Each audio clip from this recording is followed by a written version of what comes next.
to know what the where the line is between a normal gay person and a not normal gay person. Are they ever going to stop finding fake reasons to get outraged?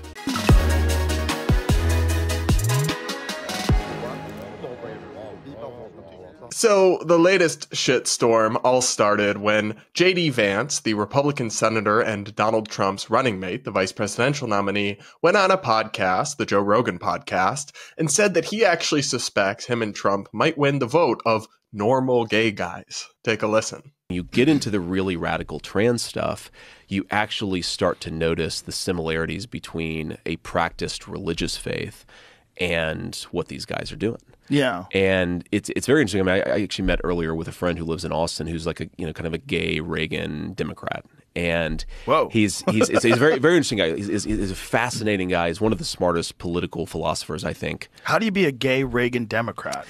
I don't know. It's just kind of what's a Reagan Democrat? Like, well, I mean, he's basically like now what you would call a Trump Republican, but he's a political philosopher and he writes about economics, right? That's sort of how I got connected to him. I had no idea he was gay when I first met him, but I'll never forget. He sent me something like 6 or so years ago, and it was Elizabeth Warren when she was running for president.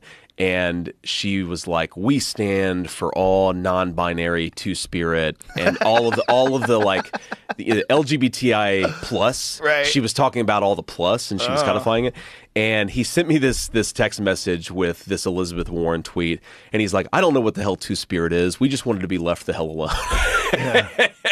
and I think that, frankly, I wouldn't be surprised if me and Trump won just the normal gay guy vote, because again, they just wanted to be left the hell alone, and now you have all this crazy stuff on top of it that they're like, well, no, we didn't want to give pharmaceutical products to 9-year-olds who are transitioning their genders. We just wanted to be left the hell alone. So as soon as I saw this clip from the Rogan interview with JD, I knew it was going to cause a shitstorm, and it most certainly did.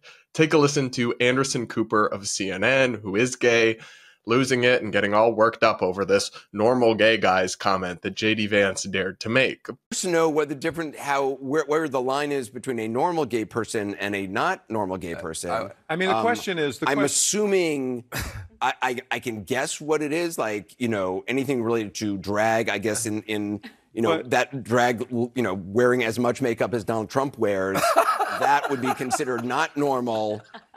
It's fine for Donald Trump, but on a gay guy, that wouldn't be considered normal. So this credulous response from CNN and so many in the media class and the social media commentariat led a lot of people to poke fun at them and their supposed not knowing what is a normal gay guy, when it's pretty obvious what that means, and I'm happy to explain it to him. A normal gay guy is a proud American who wants to get married, raise a family, and live life, but doesn't think ze/zer are real pronouns or that kids should get sex changes. A normal gay guy is not embarrassed about who they are, but also doesn't think pride displays need to have kink, or especially not in front of kids. A normal gay guy thinks that everybody should be free to live however's going to make them happiest, as long as they're not hurting anybody else, but thinks that a lot of the TQ plus activism and nonsense is incoherent and radical. And yes, as JD said, simply wants to be left alone, not lumped into an ever-expanding avalanche of made-up identities. I think it's pretty simple. When J.D. Vance is talking about normal gay guys versus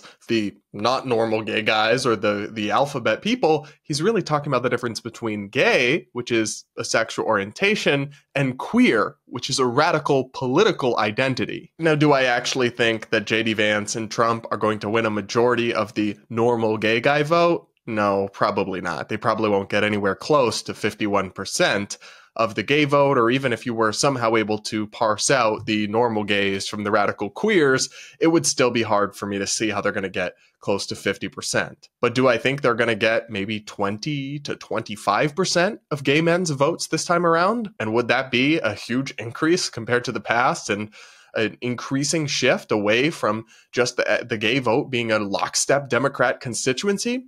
Yes, and I think that very well could happen. Trump, his many other faults aside, has been pretty much pro-gay and pro-gay marriage. And J.D. Vance has a more checkered past on some of that stuff, but is essentially conforming to Trump's positions as part of the ticket. You also have to keep in mind that there are lots of gay people who may reject the left, may not support Kamala, but aren't on board with Trump for many other reasons that have nothing to do with their sexuality. So I find this whole saga really interesting because essentially what you have here are the protests and, in another way, the death rattles of a commentariat and a media establishment that is used to gay people being a reliable voting demographic and bloc. But as the LGBT activists get more radical, and the Democratic Party gets more radical in general, and as Republicans soften up on some of these gay-related issues, we're seeing that rapidly devolve in real time. And that's what J.D. Vance was getting at in his interview, and that's the thing that really has the Anderson Coopers of the world so irate. But that's just my take on this